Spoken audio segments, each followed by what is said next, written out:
Dalawang coins ang napulot natin, no. Ito 1 piso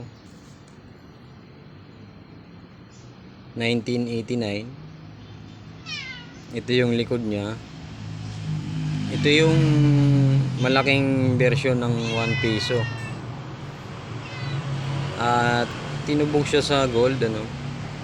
Sobrang tagal na, napudpud na yung pagkaginto niya. Ito yung pagkatubog niya sa ginto. Yan. Si Rizal at Kalabaw ang nakasanayan natin tawag dito eh. Gold plated. Malamang nito gagawing aras, ano.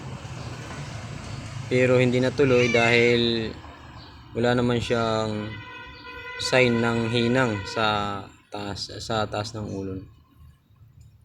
Walang hinang eh. Pero kaya sobra siguro ito. Gold plated po siya, pero ito po ay isang common 1 piso na malaki. At itong isa 5 centavos. Ito ay 1940s, no? World War II na coins. 5 centavos. Ito ay nickel. Hindi po siya silver. Pero ito ay World War II na barya. American United States yung nakalagay sa likod. Tapos dito sa harap, Pilipinas, 5 pesos. Tira ng Pilipinas nung araw na ang tawagin nila ay American colony. So nasakop tayo ng Amerika din noon. Kaya ito yung barya natin noon. Yung sa likod, shield ng Amerika, yung eagle. Tapos sa harap, yung lalaki na nakaupo, may hawak na anvil, nakaharap sa volcano.